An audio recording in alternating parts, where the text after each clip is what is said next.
Oh yeah, we were going to talk about how J.K. Rowling is a fart.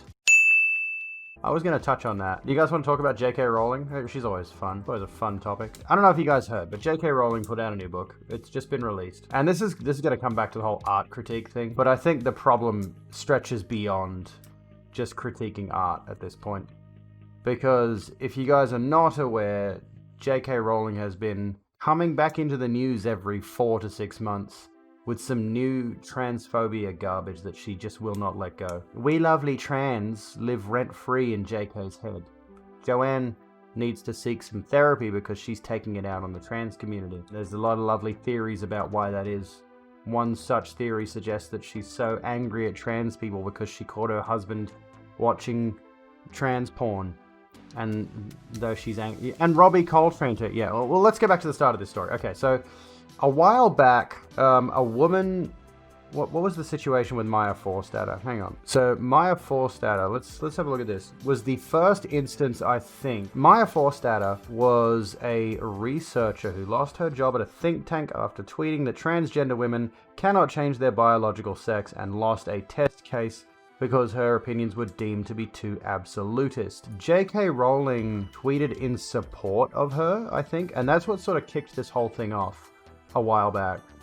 When was this? This article is more than 8 months old. It doesn't say when this exactly was. This says December 2019, and wow, that's not even that long ago. Maya Forstater, J.K. Rowling. There's a New York Times article about this one. This is the first big example of this. Creator of the Harry Potter series, was criticized by gay and transgender rights after she expressed support for a British researcher whose views on transgender people were described by a court as not worthy of respect in a democratic society.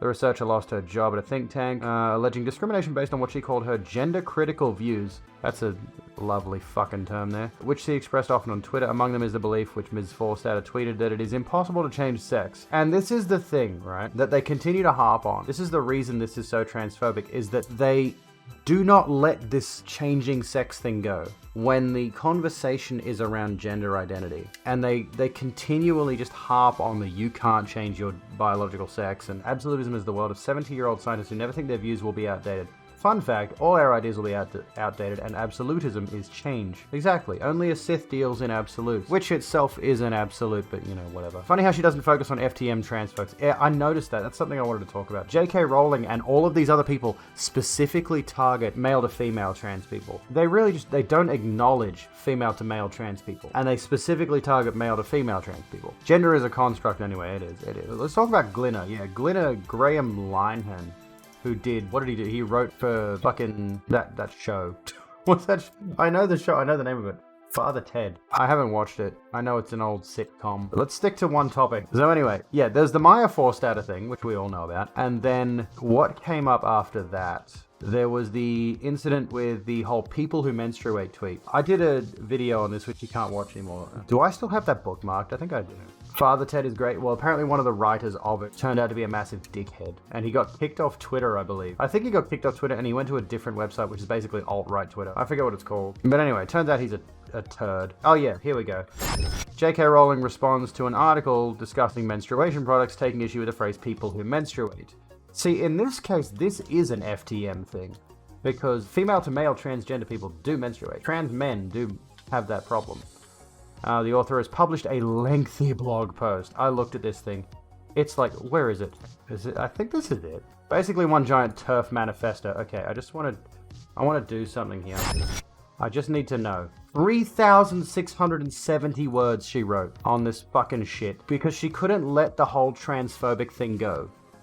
She couldn't just accept that what she had said was derogatory and divisive and created a hostile environment for transgendered people who are already a minority, who are already dealing with their own oppression. So hang on, let's get back to the Father Ted thing for a second. He went there to ask for support by the TERFs after his Twitter was taken down. Some of them didn't know who he was and wondered what a man was doing in a place like Mum's Net. It's misogyny, plain and simple. Being female has always been seen as being lesser than being male, so if you're going M2F, you're basically being seen as wanting to be lesser. I also think that she's one of the people who believes the argument that, like, well, women have so many more privileges nowadays, so they see it as men trying to capitalize on the privileges that women see today, whatever those are. When you were 8 years old, you were like, I want to be a boy, because that's when you first learned about periods, and you were like, fuck that shit, no thanks, I'll be a boy instead. But yeah, it's a giant TERF manifesto, vomited up shitty points of you rebuked by anyone with a degree in related fields. Exactly.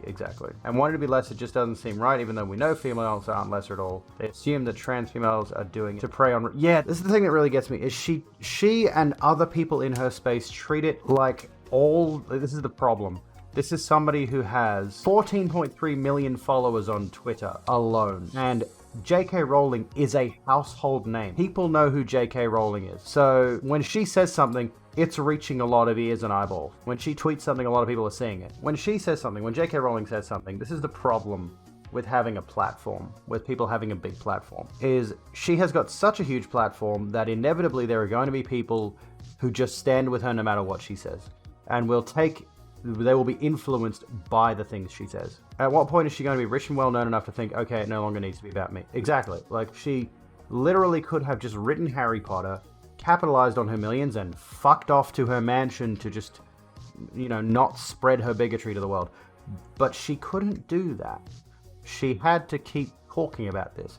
And she had to keep harping on about this. TERFs tend to treat this like every trans woman is trying to break into public toilets or women's prisons or whatever else to create a predatory space. She has said, J.K. Rowling has said, this is the most misogynistic period in history she's lived in. I wonder if she realizes she is directly contributing to whatever misogyny she thinks is going on. Not to forget, one of her pen names is after a man who was pro-conversion therapy.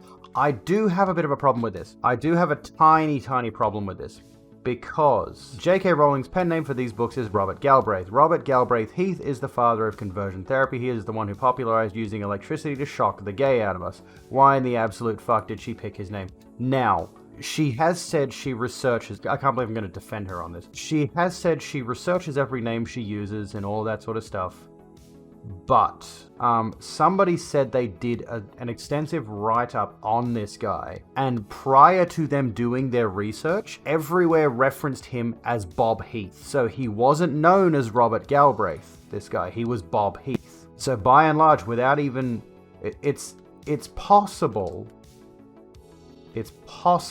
she didn't know that he was a conversion therapist. I'm not saying it's true that she didn't know. It's very possible she did know, and she picked that name on purpose, because let's be honest, Joanne Rowling being a homophobe is just as likely as her being a transphobe is. It's entirely possible that she did know, and she did that on purpose. But being that he was known as Bob Heath, I think she knew she just covered it up because she knows it's going to get her shit up. Yeah, I know. She's masked off now, exactly. Speaking of masked off, welcome to my new talk show. So the final thing, we did the Maya Forstat a bit. We did the TERF Wars bit, the people who menstruate bit. So the actual problem, which you guys have already figured out, you guys already know this because it's trending on Twitter and everybody pays attention to Twitter now. But her latest novel is called Troubled Blood. It just came out under her pen name, Robert Conversion Therapy Galbraith, and it is featuring a cisgendered man who dresses up in women's clothing to kill his victims. Now, again, we've touched on the fact that Silence of the Lambs, Psycho, it's a trope. It's been done. But J.K. Rowling has never been original to begin with, so let's not act shocked there. But if it were written by anyone else, I feel like Stephen King, who, there was a tweet that he put out. Oh no, she put out a tweet in support of Stephen King, then he tweeted trans women are women, then she deleted her tweet in support of Stephen King. Hilarious. But anyway, if it was anyone else who wrote this, who wasn't a known transphobe, they wouldn't be getting so much shit for it, because it definitely reads like this is how she sees trans women, as men in dresses who go out and prey on women. And I guarantee you there's probably going to be a murder sequence in the novel which features her antagonist going into a women's public restroom and murdering someone in there. Probably. So yeah, like we've seen, this whole trope played out before. But fucking 900 pages. She wrote a book that's 900 pages about this shit. Did I mention the character's name is Cormoran Strike? Like, we already knew Harry Potter was the most Mary Sue fiction of the last 20 or so years, but come on, Joanne. Cormoran Strike. I hate you, Joanne Rowling. Perfect book to activate people who are already iffy about sharing a bathroom with someone who is not cis. Bingo. She's using her platform for hatred. That's where we're at right now with Joanne Kathleen Rowling. Is it Kathleen? What's her middle name? What's her middle name? Is it Kathleen? I think it's Kathleen. Doesn't say. What's the case, Karen? It actually doesn't say here. Joanne Rowling, CHOBE, on first, got all these fucking titles. Fursall, Fellow of the Royal Society of Literature. Oh, do you guys remember, hang on, you guys remember this? J.K. Rowling returns Human Rights Award over transgender backlash. She is returning a Human Rights Award after the president of the organization who gave her the honor criticized comments she made about transgender issues. She gave back a Human Rights Award. A Human Rights Award.